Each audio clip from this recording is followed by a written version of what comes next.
अखिलेश जी की बात कर रहे थे। जिस दिन से कुंभ का आयोजन हुआ तब से ही इस कुंभ के आयोजन में ये खलल डालने का काम, लोगों को भ्रमित करने का काम करते रहे और अनाप शनाप ट्वीट करके तुष्टीकरण की राजनीति को बढ़ावा देने के लिए, अपने वोट बैंक को साधने के लिए उन्होंने जितने भी ट्वीट किए, लेकिन जनता ने उसको नकारने का काम किया और जनता का उत्साह आपने 29 तारीख के बाद देखा होगी और बढ़ा। तो जितनी भी विरोधी पार्टियां हैं, 2014 से आदरणीय प्रधानमंत्री जी को जब इस देश की जनता ने इस देश की बागडोर दी, लगातार उन्होंने प्रधान सेवक के रूप में काम किया। 2017 में 3 साल का प्रधानमंत्री जी का जो कार्यकाल था, अपराधों में देश की जनता ने भी अपराधियों को सजा दिलाई, जैसे डकैती में के साथ भारतीय जनता पार्टी की सरकार बनाने का काम किया। और इस प्रदेश के मुखिया के रूप में आदरणीय मुख्यमंत्री ने जिस तरह काम किया है कि आज प्रदेश 2017 से 22 में उत्तर प्रदेश उत्तम प्रदेश बना, अब सर्वोत्तम प्रदेश बनने की ओर अग्रसर है। जितना भी इन्होंने ट्वीट किया है, जनता ने उसका जवाब देने का काम किया और जनता जानती है कि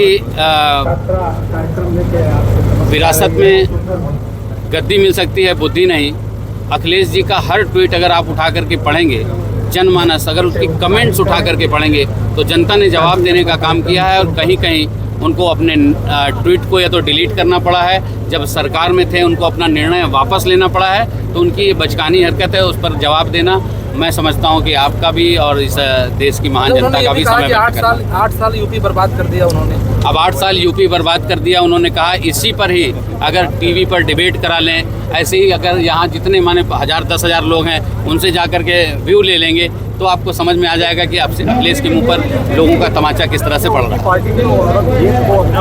अब आप ये भी देखिए कि आज औरंगजेब को, अगर उनकी पार्टी के लोग औरंगजेब को महान बनाने का बात करेंगे और महाराणा प्रताप को कलंकित करने का काम करेंगे, तो इस देश की जनता अच्छी तरह से जानती है अभी जो इनकी दुर्दशा हुई है, आने वाले चुनाव में समाजवादी पार्टी समाप्त होती हुई पार्टी बनने की ओर अग्रसर है, एकदम समाप्त हो जाए। प्रदेश सरकार का 8वां वर्ष हर क्षेत्र में सफलता का नया अध्याय लिख रहा है और आज मिर्ज़ापुर में कैबिनेट मिनिस्टर नंद गोपाल गुप्ता के आगमन के बाद डीएफओ की तरफ से एक बृहद कार्यक्रम यहाँ आयोजित किया गया। क्या कार्यक्रम रखे हैं सर, क्या संदेश है?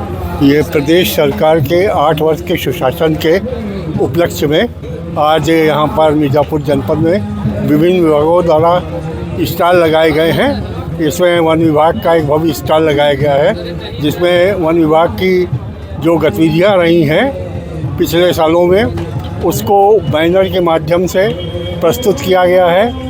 और इस स्टॉल के अंतर्गत जो तैयार किए गए पौधे हैं उनको भी रखा गया है। लोगों को जागरूक करने के लिए पंपलेट बांटे गए और वन विभाग ने यहाँ पर जो विगत वर्षों में वृक्षारोपण कार्य और नगर के सौंदर्यीकरण में कार्य, नमामि गंगे के अंतर्गत प्रचार प्रसार और स्वच्छता संबंधी कार्यों का, और ज़िले में मिर्ज़ापुर में बायोडायवर्सिटी पार्क जो कि स्थापना की जा रही है, उन सब कार्यों के विषय में जनसाधारण को अवगत कराया। बहुत बहुत धन्यवाद, बहुत धन्यवाद। तो कुल क्षेत्र अगर देखा जाए तो जनपद मिर्ज़ापुर में भी वन विभाग की तरफ से कई ऐसी योजनाओं परियोजनाओं को लगाया गया है जो जनहित में ज़बरदस्त कारगर साबित हो रहा है। मिर्ज़ापुर से टीवी 100 के लिए वीरेंद्र गुप्ता की रिपोर्ट। 8 वर्ष पूरे हुए हैं और इन 8 वर्षों में एक नहीं अनेक उपलब्धियां हासिल की है उत्तर प्रदेश ने। उत्तर प्रदेश के परसेप्शन को बदलने का काम किया है आदरणीय मुख्यमंत्री योगी आदित्यनाथ जी ने। डबल इंजन की सरकार में अनेकों महत्वपूर्ण काम हुए हैं। 2017 में शुरू हुई इस विकास यात्रा को उत्तर प्रदेश की जनता जनार्दन का भरपूर आशीर्वाद और समर्थन प्राप्त हुआ है। उत्तर प्रदेश को सर्वोत्तम प्रदेश बनाने को संकल्पित यह विकास यात्रा अब शानदार 8 वर्ष पूर्ण कर चुकी है।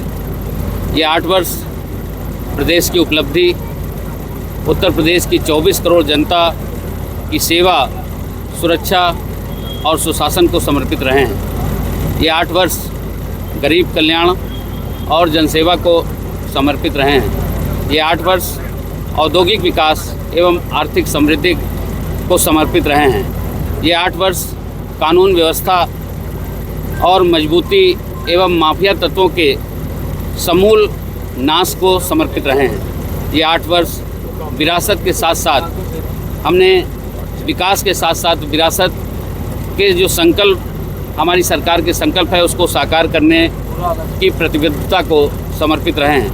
उत्तर प्रदेश निवेश और निर्यात का सुदृढ़ करते हुए $1 ट्रिलियन की इकोनॉमी बनने की दिशा में तेज़ी से हम ठोस कदमों के साथ आगे बढ़ रहे हैं। ग्लोबल इन्वेस्टर समिट जैसे बृहद आयोजन के माध्यम से देश दुनिया के निवेशकों का उत्तर प्रदेश के औद्योगिक विकास यात्रा में सहभागी बनना इस बात का प्रमाण है कि उत्तर प्रदेश उत्तम प्रदेश से अब सर्वोत्तम प्रदेश बनने की ओर अग्रसर है। उत्तर प्रदेश सुरक्षित, परिवेश सुरक्षित, निवेश सुरक्षित के रोल मॉडल के रूप में स्थापित हुआ है। इंफ्रास्ट्रक्चर डेवलपमेंट एवं कनेक्टिविटी के क्षेत्र में उत्तर प्रदेश का पूरे देश में अव्वल स्थान है। आज हम एक्सप्रेसवे प्रदेश के रूप में हमें एक नई पहचान मिली है। विभिन्न सेक्टर की महत्वपूर्ण उपलब्धियां आपके समक्ष रख रहा हूं। डबल इंजन की सरकार में पिछले 8 वर्षों के दौरान भारत की सांस्कृतिक जो विरासत है उसको भी सजाने संवारने का काम किया है। चाहे अयोध्या का प्रभु श्री राम का दिव्य भव्य मंदिर हो, चाहे माँ विंध्यवासिनी का कॉरिडोर हो, चाहे काशी मथुरा की बात करें, काशी में दुनिया की प्राचीनतम नगरी काशी कॉरिडोर की बात करें, चाहे माँ विंध्यवासिनी कॉरिडोर की बात करें, हम इन सब जगह पर एक सुचारू और व्यवस्थित विकास का खाका लेकर के आगे बढ़ रहे हैं। एशिया का सबसे बड़ा एयरपोर्ट जेवर में स्थापित होने जा रहा है। अगर हम बात करें गरीब कल्याण की तो प्रदेश के 15 करोड़ निर्धनों को प्रति माह निःशुल्क अनाज दिया जा रहा है। 1.86 करोड़ से अधिक परिवारों को निःशुल्क गैस का कनेक्शन दिया जा रहा है। 2.86 करोड़ से अधिक किसानों को सम्मान निधि का लाभ दिया जा रहा है। 9 करोड़ लाभ 5 लाख तक चिकित्सा सुरक्षा कवच आयुष्मान योजना के माध्यम से दिया जा रहा है। 56.50 लाख से अधिक परिवारों को निःशुल्क आवास प्रदान किया गया है।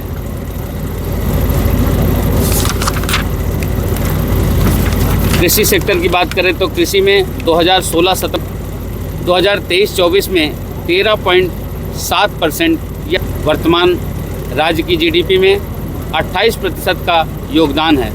यह किसानों की निरंतर बेहतरी होती परिस्थितियों का परिणाम है। पहली कैबिनेट का पहला निर्णय 36.359 करोड़ रुपए से 94 लाख लघु एवं सीमांत किसानों की कर्ज माफ़ी पहले दिन से ही हमारी सरकार किसानों के विकास हेतु संकल्पित रही है।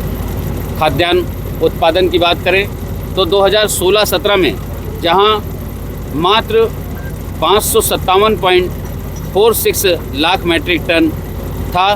तमाम पर्यटन के क्षेत्र में सरकार काम कर रही है, चाहे वो अयोध्या से लेके प्रयागराज से लेके कॉरिडोर और वाराणसी, ये पूरा कॉरिडोर बन गया है। ऐसे में संपूर्ण उत्तर प्रदेश में सर्वाधिक नैसर्गिक स्थान जनपद मिर्जापुर में है। प्राकृतिक रूप से जो बहुत सौंदर्य स्थान है उसमें विकास का कोई काम नहीं किया गया। क्या उस पर कोई विकास किया गया है मंत्रालय की तरफ? अभी